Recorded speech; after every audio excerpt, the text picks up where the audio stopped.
I am Nivetha Devanandh, Toastmaster Certified Advanced Public Speaker and Trainer. Welcome to Public Speaking Simplified. Many public speaking aspirants struggle to express their thoughts because of this one fear, and that is the fear of being judged or laughed at. I experienced this fear just 2 years back, and in this video, I will tell you how I overcame this fear of being judged or laughed at.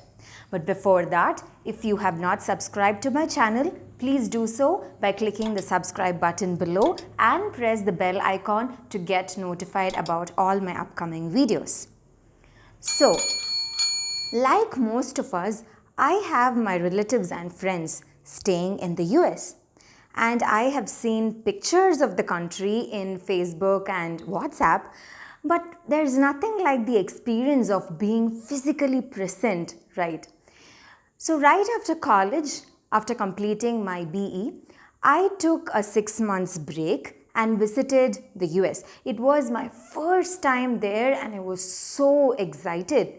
So after about a week, my aunt, she wanted to check out her Toastmasters club in North Carolina, but I was skeptical at first because I had the fear of being judged and laughed at.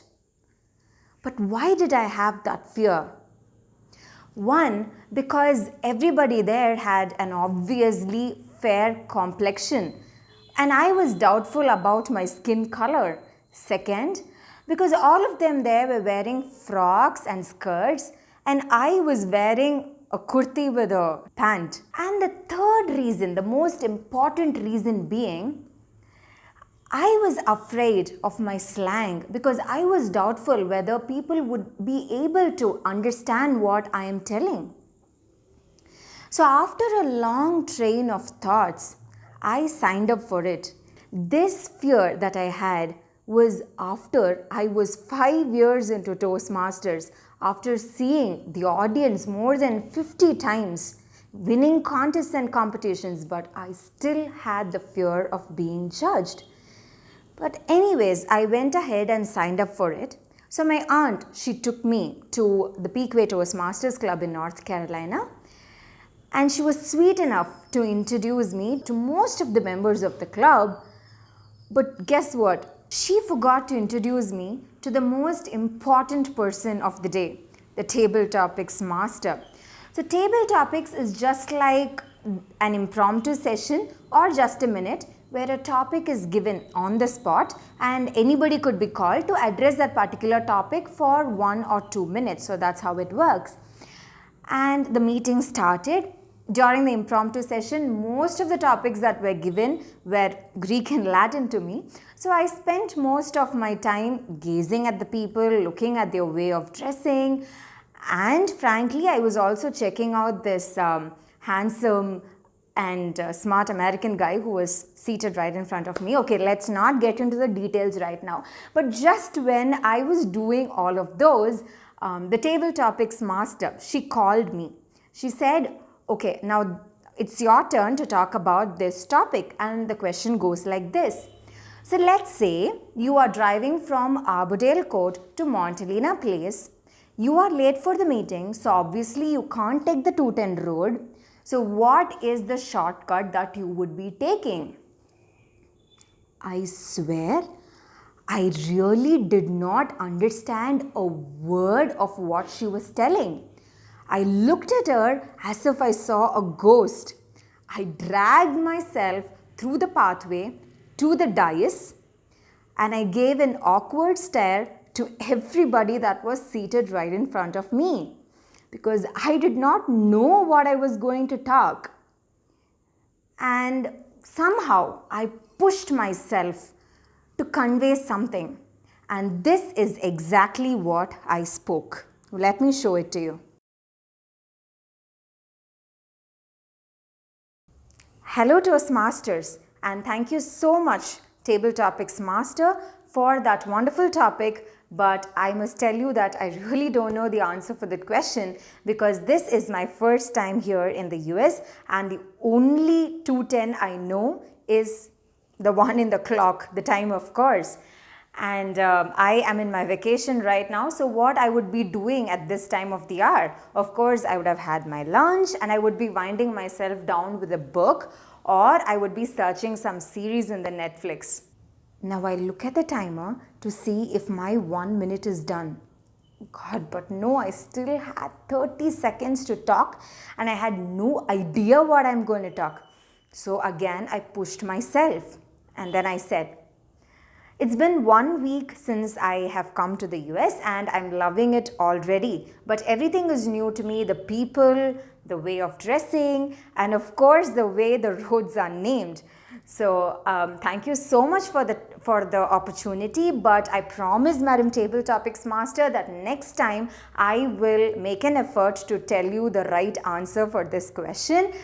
And I'm looking forward to see all of you members at Pequot Toastmasters Club, because I will be joining you every week henceforth. Thank you. And I wanted to run from that place as fast as I could. You won't believe me, and neither can I, because I won the table topics contest that day for my completely irrelevant and out of the topic answer. Was I scared? I was terrified and I wanted to run from that place.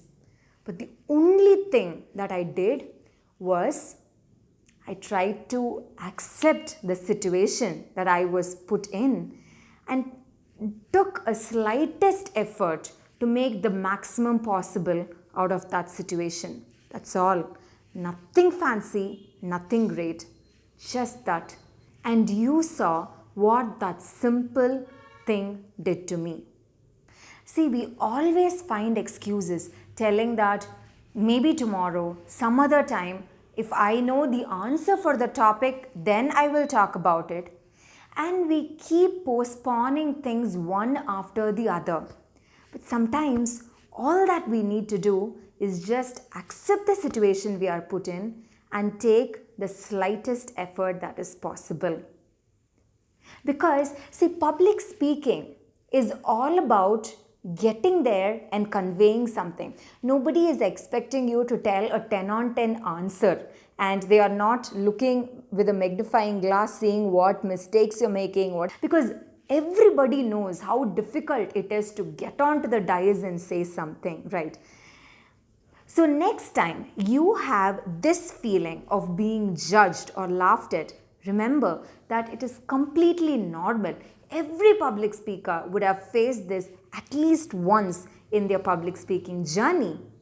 So all that you have to do is don't whine or complain saying, why me out of the 30 or 60 people that are seated?